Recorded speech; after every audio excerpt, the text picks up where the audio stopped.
Jai Srila Prabhupada ki jai. No need for kirtan, sir.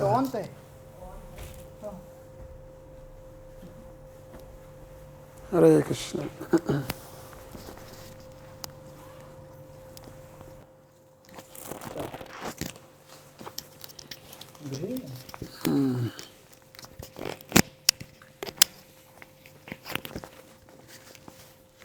Gurave Gurakchandaya Radhikaya Tadalaya Krishnaya Krishna Bhaktaya Tad Bhaktaya Namo Namaha.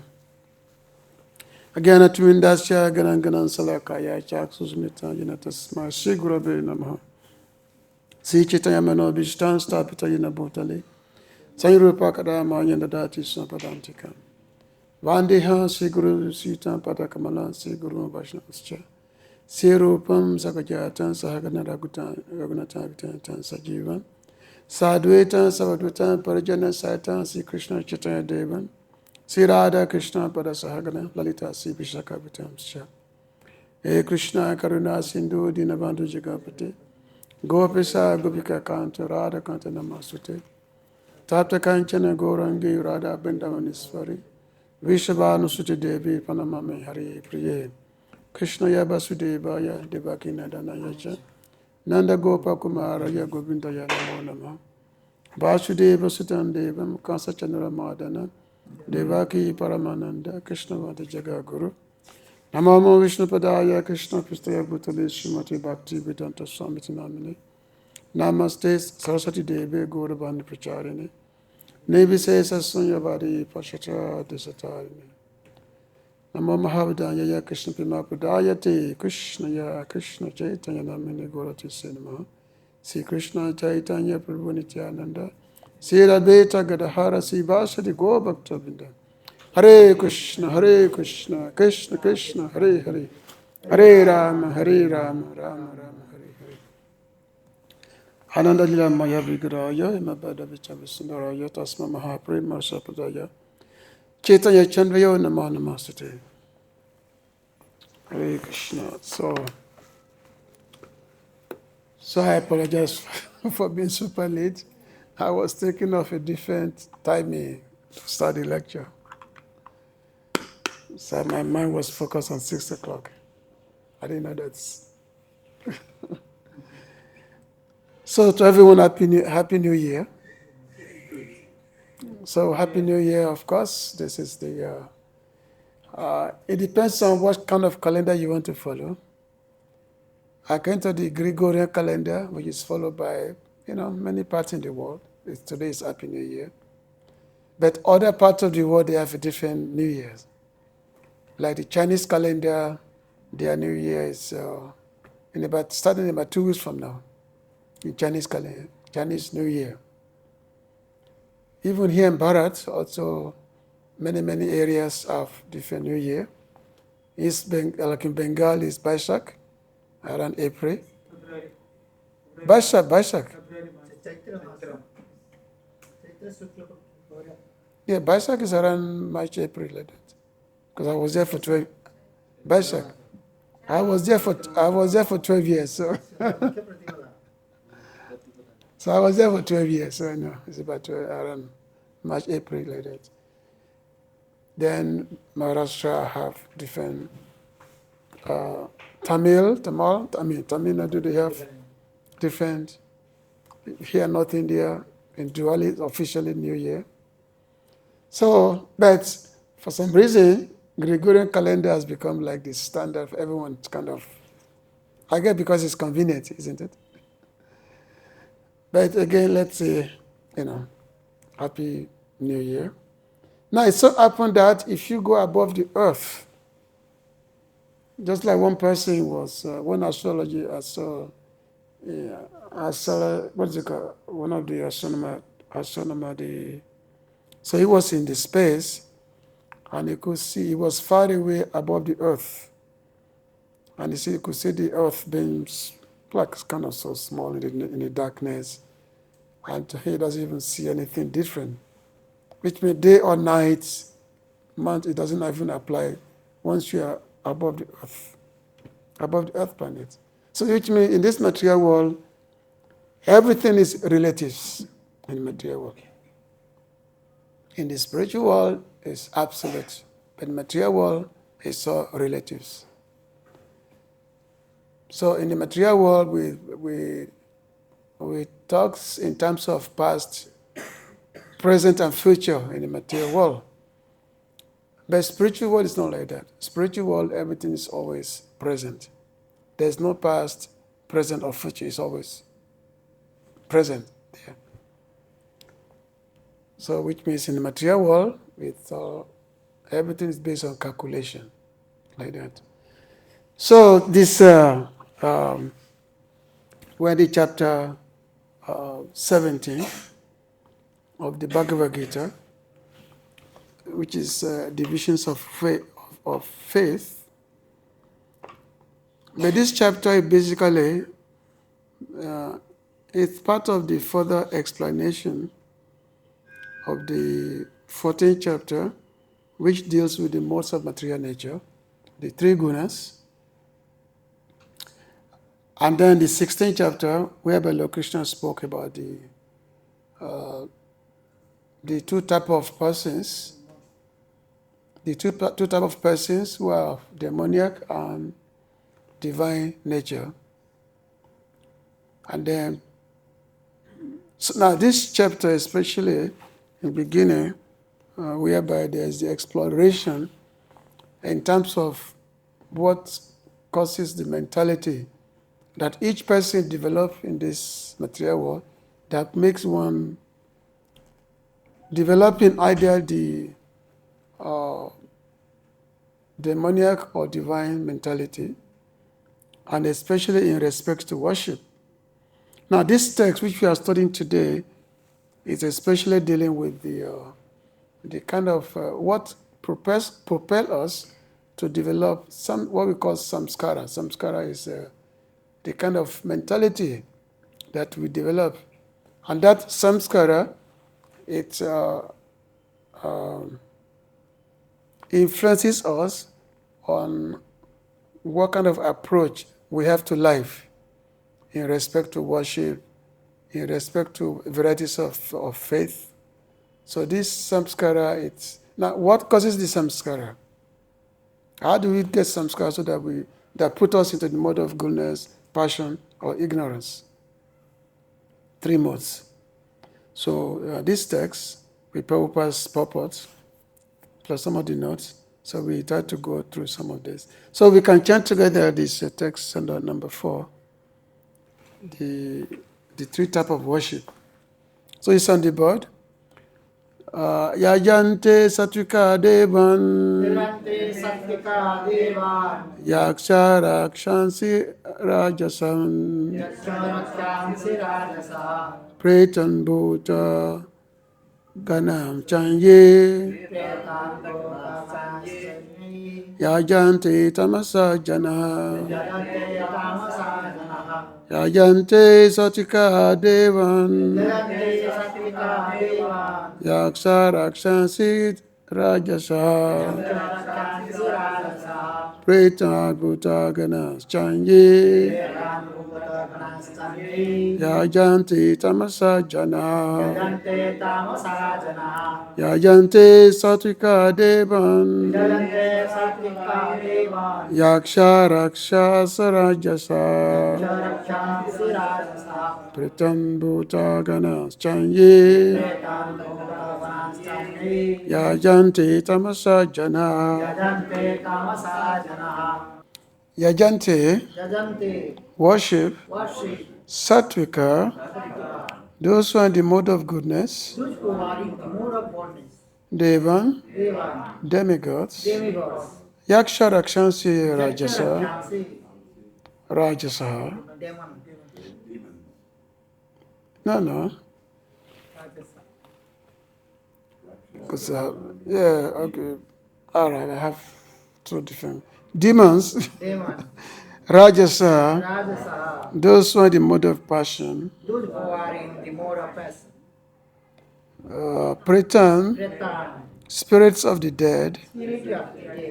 Bhuta Ganam, ghosts, Cha, and Anye, Anye, others, others, Jajante, Jajante, worship worship, Tamasa Tamasa, in the mode of in ignorance, the mode of ignorance, Jana, Jana, people. people. I've got two Bhagavad-Gita, old translations and new translations. Anyway, so translation and purport by Ishwar Prabhupada. Jai Ishwar Prabhupada ki. Men in the mode of goodness worship the demigods. Those in the mode of passion worship the demons. And those in the mode of ignorance worshipped ghosts and spirits. Purport. Okay. Just checking here. In this verse, the Supreme Personality of Godhead describes different kinds of worshippers according to their external activities. According to scriptural injunction, only the Supreme Personality of Godhead is worshipable. But those who are not very conversant with or faithful to the scriptural injunctions worship different objects according to their specific situations in the modes of material nature. Those who are situated in the goodness generally worship the demigods. The demigods include Brahma, Shiva, and others such as Indra, Chandra, and the sun god. There are various demigods. Those in goodness worship a particular demigod for a particular purpose. Similarly, those who are in the mode of passion worship the demons. We recall that during the Second World War, a man in Calcutta worshipped Hitler because, thanks to that war, he had amassed a large amount of wealth by dealing in the black market. Similarly, those in the mode of passion and ignorance generally select a powerful man to be God. They think that anyone can be worshipped as God, and that the same result will be obtained. Now it is clearly described here that those who are in the mode of passion worship and create such gods, and those who are in the mode of ignorance, in darkness, worship dead spirits. Sometimes people worship at the tomb of some dead man. Sexual service is also considered to be in the mode of darkness. Similarly, in remote villages in India, there are worshippers of ghosts. We have seen that in India, the lower class people sometimes go to the forest.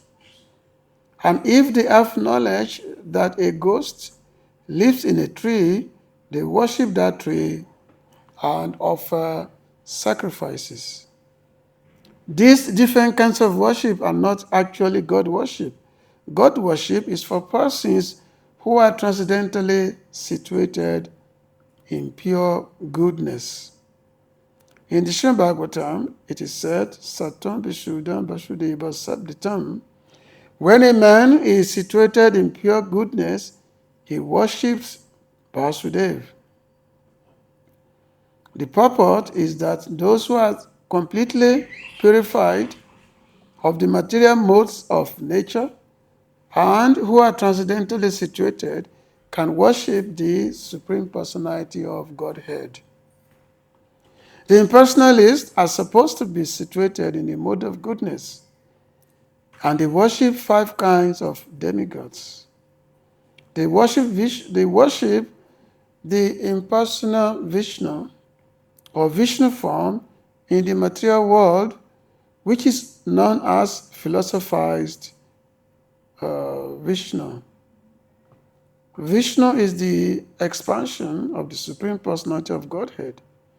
But the impersonalists, because they do not ultimately believe in the Supreme Personality of Godhead, imagine that the Vishnu form is just another aspect of the impersonal Brahman.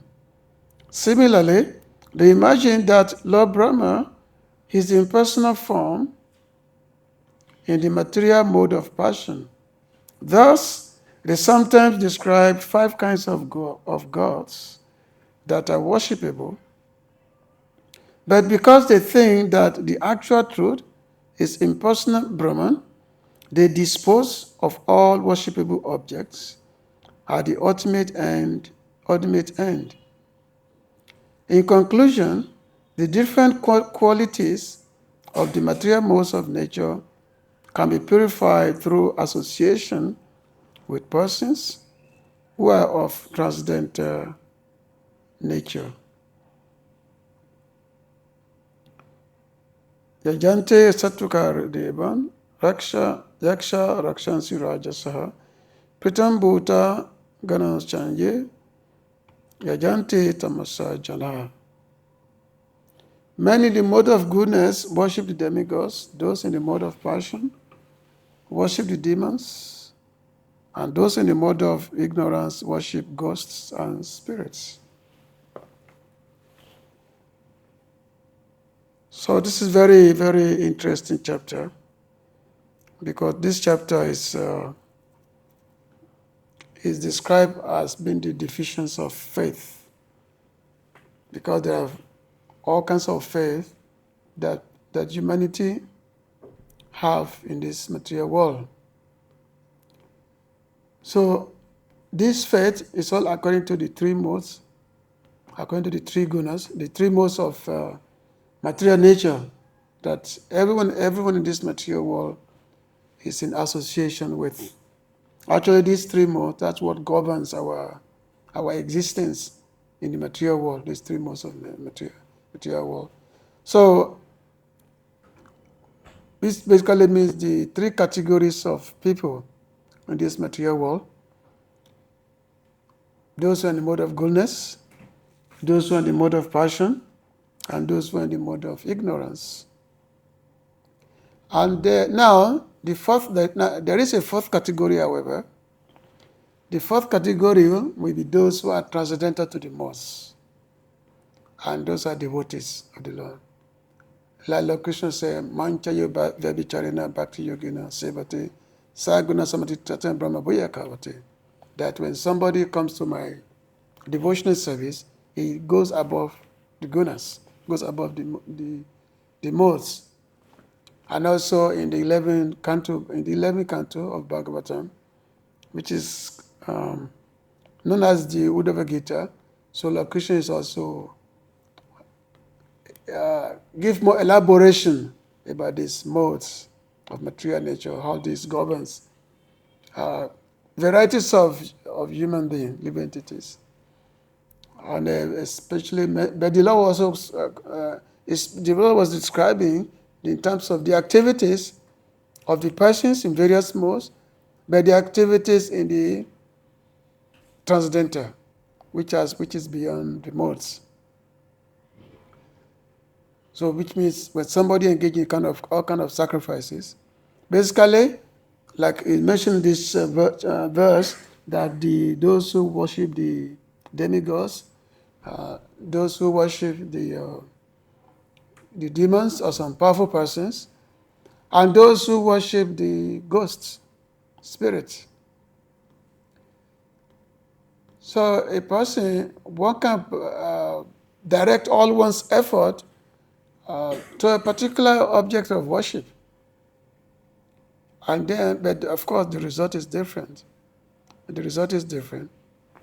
But the Lord also talk about, but if one direct all his activity towards pleasing me, which means if all one's effort is directed towards pleasing the Supreme Lord, then that is no longer considered to be part of the modes of nature. That is beyond the modes.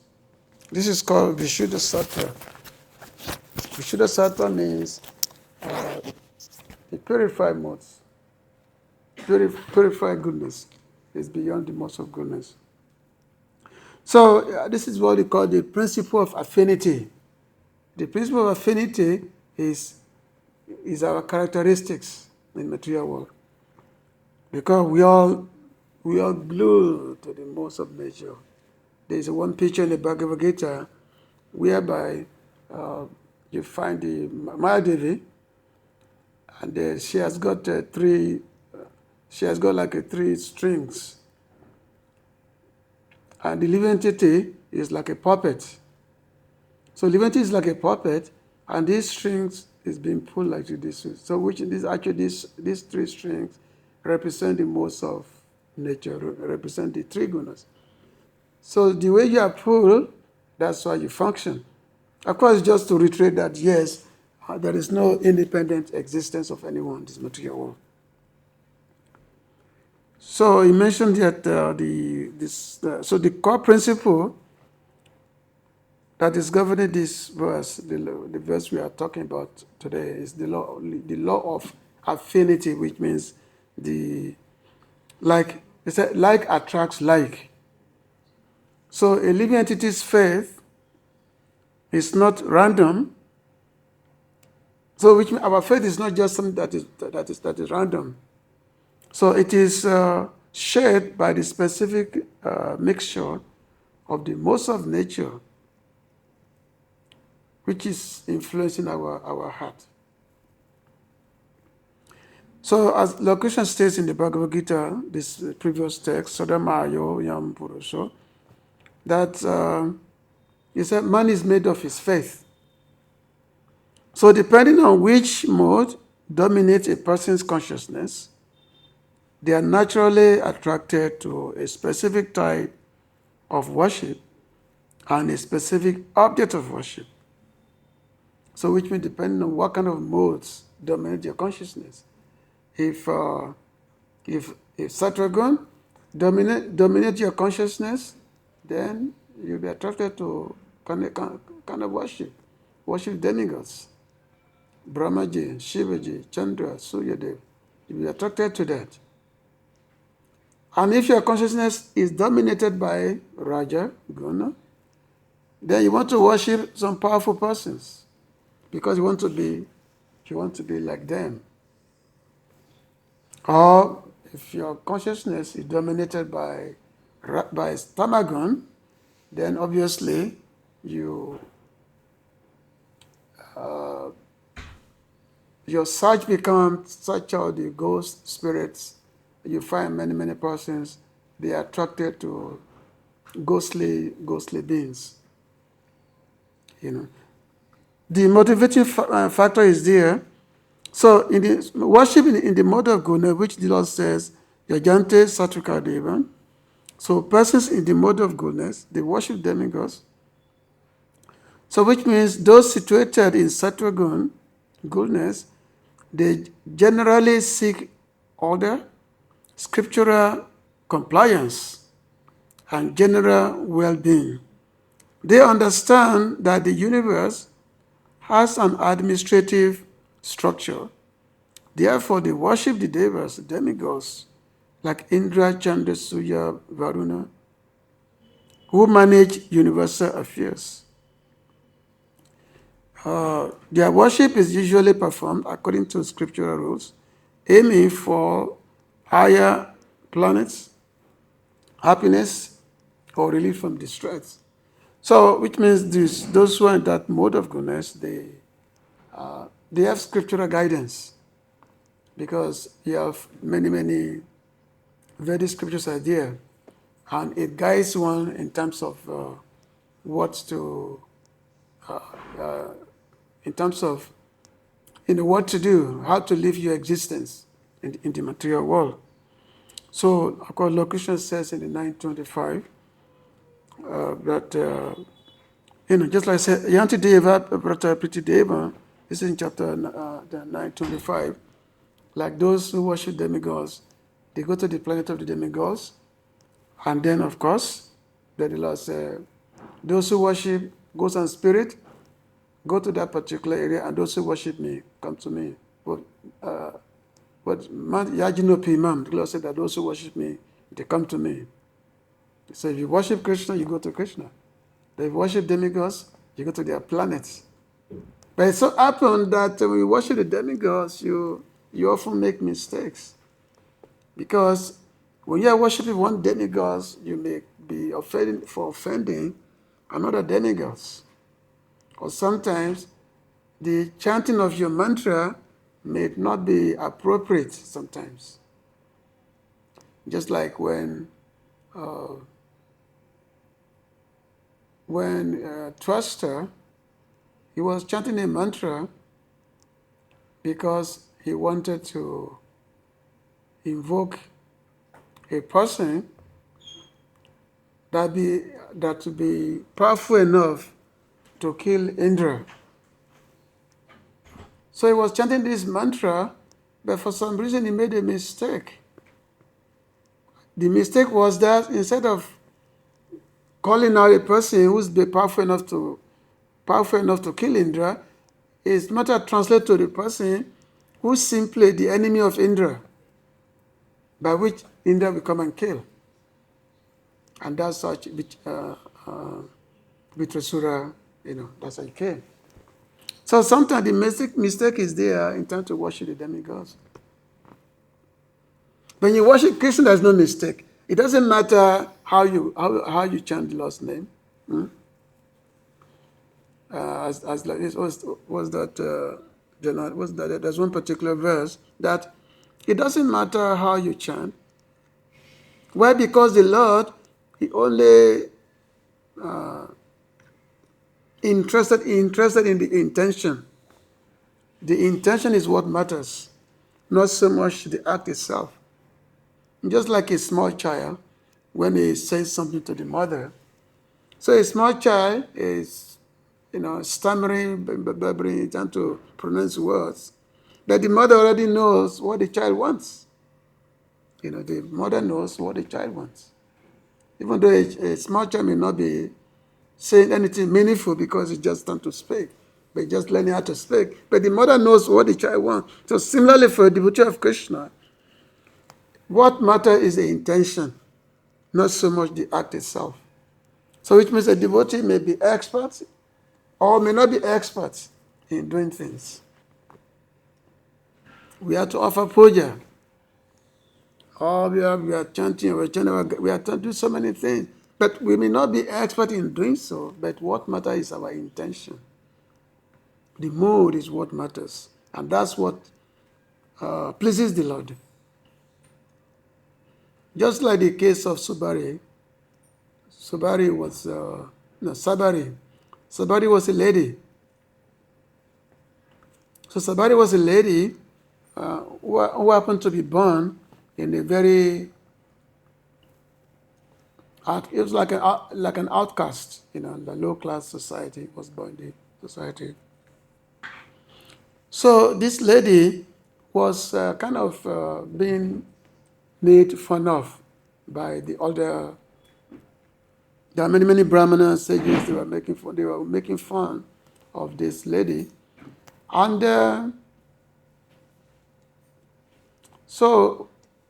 but this lady, she had so much love for Lord Ram, so she has lots of love for Lord Ram. This lady. So when Lord Ram was traveling, the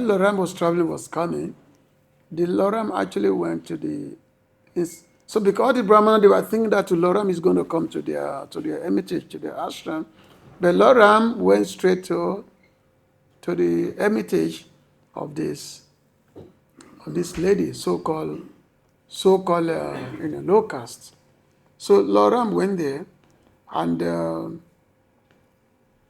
and she was making an offering to Lord Ram. She was making an offering of berry to Lord Ram. But what she will do is that because she wanted to give the best fruit to Lord Ram, she will pick the fruit, she will eat it first. She will eat it to make sure it tastes very nicely. And when she does that, then she will give that to Ram. After eating it herself, when she's satisfied with the taste, and then she will give that to Ram. And the Lord was accepting it. So you will say that, how can a devotee be eating? You have a burger, and then you eat it before you offer it to the Lord. If you consider abominable, isn't it? will be considered abominable. But the Lord knows that the mood is because the person wants to offer love. It's doing out of love.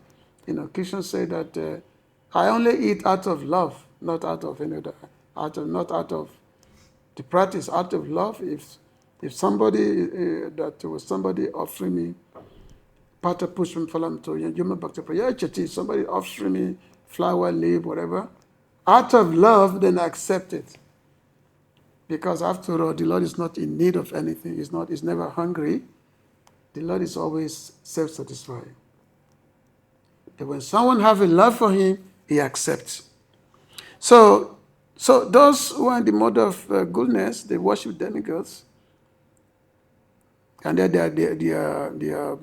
their motivation is their motivation, of course, is the attainment of the higher planet, to be in the same place where the demigods live, and then, of course, they attain happiness and all that.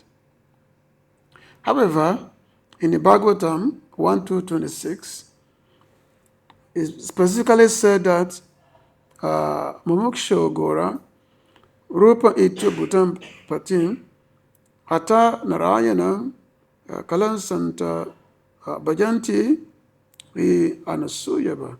Those who are serious about liberation are certainly non-envious, and they respect all, yet they reject the horrible and ghastly forms of the demigods and worship only the all-blissful forms of Lord Vishnu and his plenary portions.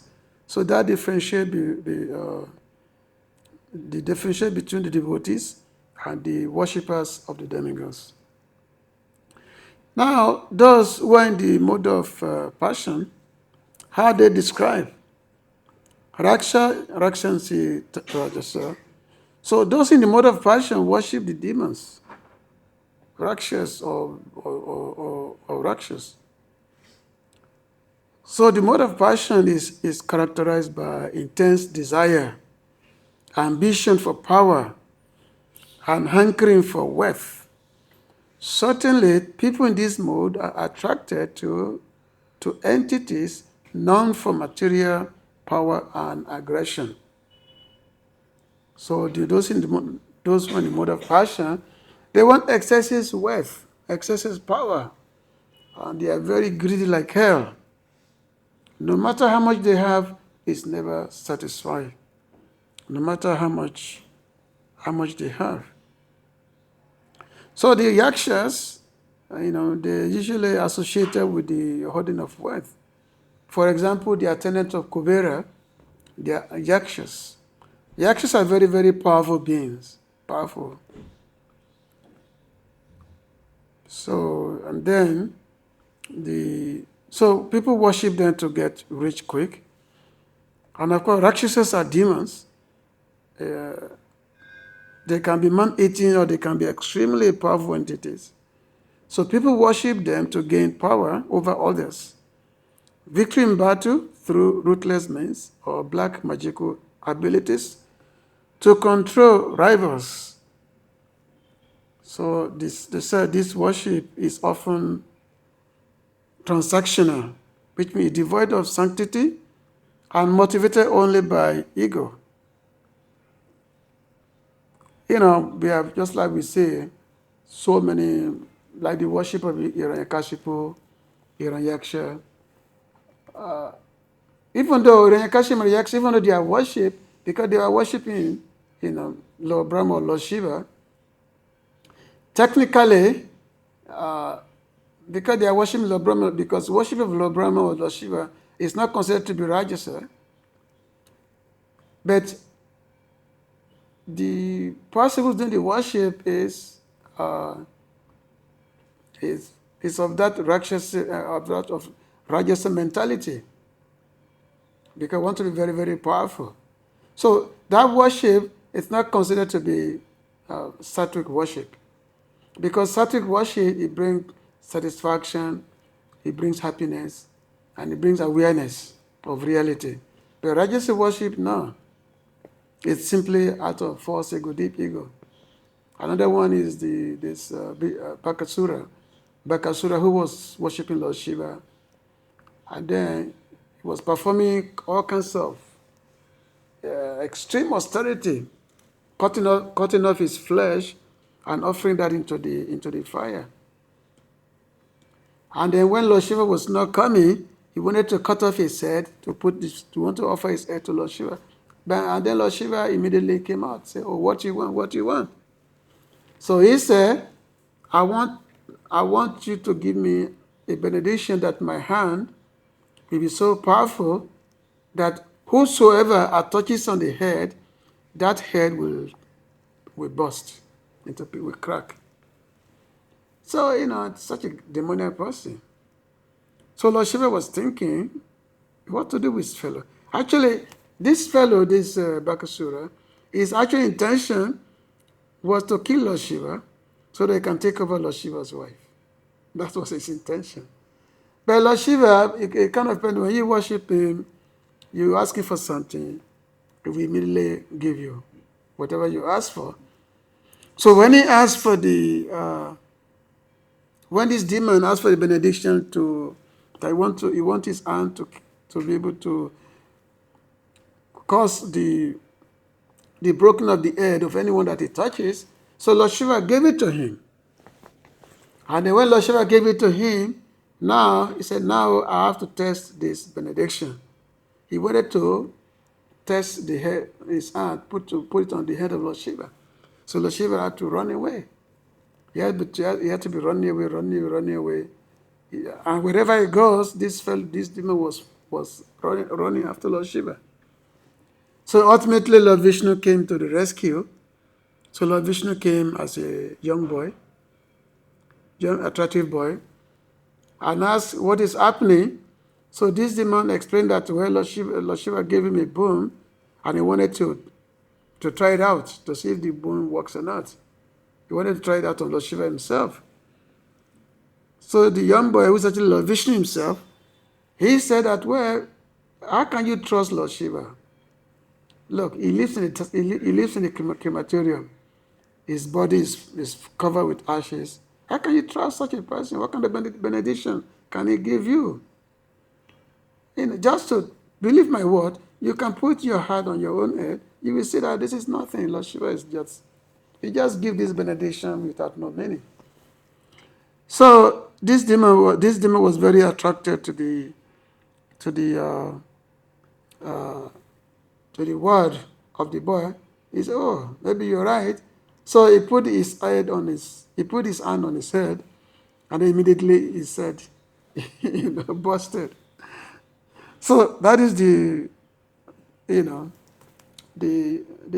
people who are washing the mode of God in passion with the intent, evil desire, like that. Other the worship in the mode of the darkness, tamagun, pretam bhota ganans chanye, yajanti tamasagana. Those in the mode of ignorance worship ghosts and spirits. So the mode of ignorance is characterized by madness, delusion, laziness, and uncleanness.